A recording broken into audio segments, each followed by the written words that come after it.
डरावनी रातें YouTube channel में आपका स्वागत है। इस चैनल में आपको सुनने को मिलती हैं डरावनी और सच्ची भूतिया कहानियाँ। तो अगर आपको ऐसी ही वीडियोस देखना पसंद है तो हमारे इस चैनल को सब्सक्राइब करना ना भूलें। तो अब बढ़ते हैं आज की कहानी की ओर।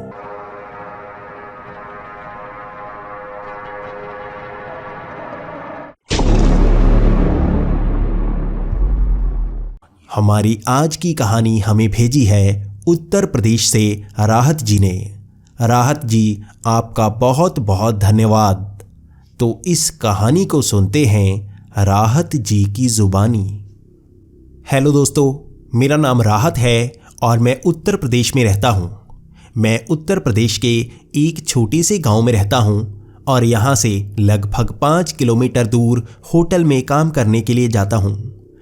ये होटल हाईवे पर ही है, इसीलिए मुझे काफ़ी दूर तक जाना पड़ता है, लेकिन वहाँ पर मुझे अच्छी खासी सैलरी मिलती है, इसलिए मैं बहुत ज़्यादा खुश हूँ।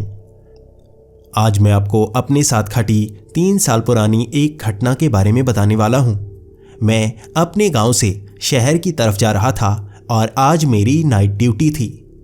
ये वक्त रात के 8 बजे का था और मैंने अपना स्कूटर उठाया और मैं होटल की तरफ जाने लगा।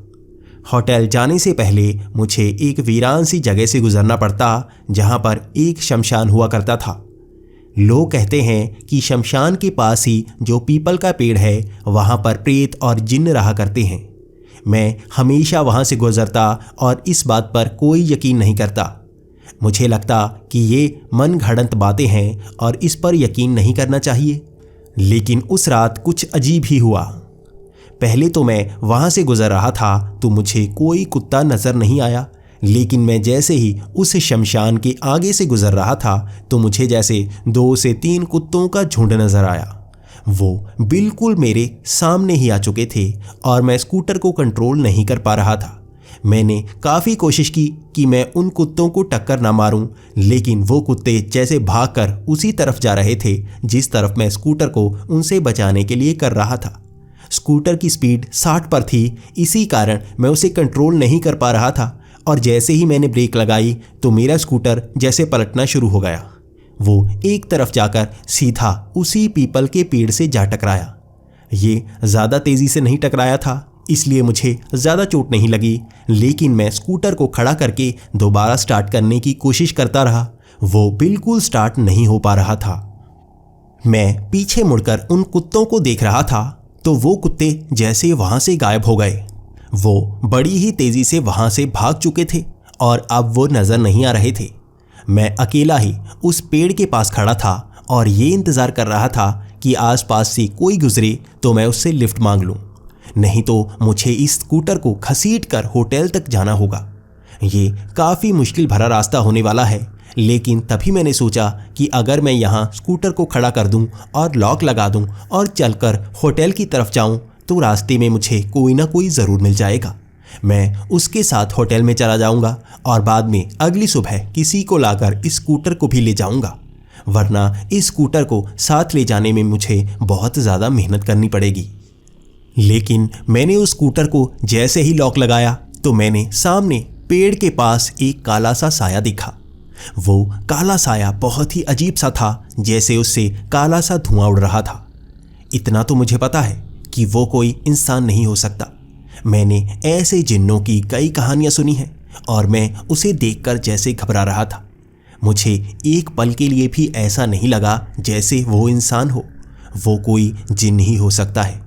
उसने मेरी तरफ पीठ की हुई थी, इसलिए मेरी घबराहट भी ज़्यादा नहीं थी, लेकिन वो एकदम से जैसे पलटा। मैं घबराकर पीछे की तरफ मुड़ने लगा और उससे एक अजीब सी आवाज़ आ रही थी। ये बड़ी अजीब सी आवाज़ थी, जैसे किसी मशीन के चलने की हो। ये उसके चेहरे से आ रही थी। वो काफ़ी अजीब सा, डरावना सा मेरे तरफ घूर रहा था और उसकी आंखें सफ़ेद थी, जैसे चमक रही हों। इस नज़ारे को देखकर कोई भी घबरा सकता है और मैं भी घबराया। मैं पेड़ से दूर की तरफ भागने लगा। मैं जानता था वो शमशान पास ही है और ये पीपल का पेड़ भी वही है जिस पर जिन्न और प्रेतों की बातें की जाती हैं। मैं इससे दूर भागना चाहता था और मैं होटल की तरफ सीधा भागने लगा। मैं अब उस पेड़ से काफ़ी दूर आ चुका था और यहाँ मेरी सांस भी फूल चुकी थी, तो मैं चलना शुरू हो गया। मैं पीछे की तरफ नहीं जाना चाहता था, लेकिन आगे भी मुझे वही काला साया नजर आया। मैं पीछे को मुड़ा तो मुझे पीछे भी वही काला साया नजर आया। वो जैसे आसपास हर जगह था। मैं जहाँ भी देखता तो मुझे काला साया ही नजर आता और घबराहट भी अब मेरी बढ़नी शुरू हो गई थी। मैं नहीं जानता था उससे मैं पीछा कैसे छुड़ाऊं, इसीलिए मैंने दोबारा भागने की कोशिश की, लेकिन इस तरह से सांस चढ़ी हो तो आप ज़्यादा देर नहीं भाग सकते। मैं किसी तरह से चलता हुआ वहाँ से दूर निकलना चाहता था और मैं इंतज़ार करता आ रहा था कि कोई ना कोई रास्ते में आ ही जाए, लेकिन उस दिन कोई भी रास्ते में नज़र नहीं आ रहा था। उस अंधेरी सड़क में रोशनी करने के लिए भी मेरे पास कुछ नहीं था और चांद की रोशनी में ही मैं सड़क पर उस साए को देखता जा रहा था। कभी कभी बीच में बादल भी आता और बिल्कुल घुप सा अंधेरा हो जाता। उस अंधेरे में जैसे मेरी जान निकल जाती, लेकिन उस जिन ने तब मुझे नुकसान नहीं पहुंचाया था। मैं इसी कारण थोड़ा हिम्मत रख के आगे की तरफ बढ़ता जा रहा था। लेकिन थोड़ा दूर आगे जाने के बाद वो साया जैसे एकदम से मेरे सामने टपक पड़ा और उसने मुझे पकड़ लिया। मैं उसकी जकड़न को महसूस कर रहा था।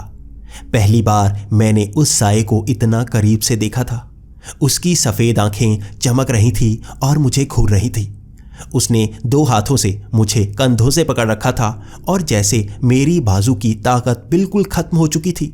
मेरी बाजू ऊपर की तरफ उठी ही नहीं। वो बस मुझे घूरता जा रहा था और जैसे मेरी शक्ति खींचता जा रहा हो। मेरे शरीर में जान कम होती जा रही थी और मैं बेहोश होता जा रहा था। मुझे जैसे शरीर घूमता हुआ नजर आया। वो चक्कर थे और मैं वहीं पर गिर पड़ा। मैं उस पेड़ से बहुत ज़्यादा दूर था। अगली सुबह जैसे ही मेरी नींद खुली तो मैं एक पेड़ की टहनी के ऊपर था। मेरे शरीर पर बहुत सारे चोट के निशान थे और नीचे से आवाज़ें आ रही थी। वहाँ 3 से 4 लोग मुझे नीचे उतारने की कोशिश कर रहे थे और मुझे होश आ चुका था। मुझे जैसे ही होश में उन लोगों ने देखा तो वो मुझे आवाज़ें लगाने लगे, रुका रह, वहीं रुका रह, गिर जाएगा। मैंने देखा मैं काफ़ी ऊपर था और अगर वहाँ से फिसलता तो मुझे बहुत ज़्यादा चोट आ सकती थी। लेकिन तब मुझे कल रात की बात भी याद आना शुरू हो गई। मैं घबराना शुरू हो गया था और मैं आसपास उस साए को ढूंढना चाहता था, लेकिन दिन की रोशनी में वैसा साया मुझे नज़र नहीं आया। मेरा शरीर भी बहुत ही कमज़ोर सा हो चुका था और मुझे बहुत ज़्यादा चोट लगी थी, इसलिए मैं हिल नहीं पा रहा था। उन लोगों ने बहुत ही मेहनत के साथ मुझे वहाँ से निकाला। मुझे वहाँ से अस्पताल ले जाया गया और मेरा 2 दिनों तक इलाज किया गया। उसके बाद कुछ लोगों ने मुझे पूरी बात बताना शुरू कर दी। जिन लोगों ने मुझे अस्पताल में पहुंचाया था वो वहीं शमशान घाट में काम करते हैं। वो मुझसे मिलने भी आए और मुझको उस पेड़ की पूरी बात बताई। कहते हैं उस पेड़ पर एक जिन्न रहता है जो पूरी तरह से काला है। वो लोगों का पीछा करता है और जो भी लोग इस शमशान के पास रात के वक्त भटक जाते हैं वो उनको बहुत ज़्यादा परेशान करता है। कई बुरी आत्माओं को वो जान से भी मार चुका है, इसीलिए हमें उनसे बच के ही रहना पड़ेगा। मैं इन चीज़ों पर यकीन नहीं करता था, लेकिन उस दिन सच में मैं इतनी दूर बेहोश हुआ था और उस पीपल के पेड़ के ऊपर कैसे मिला, आज तक मुझे इस सवाल का जवाब किसी ने नहीं दिया।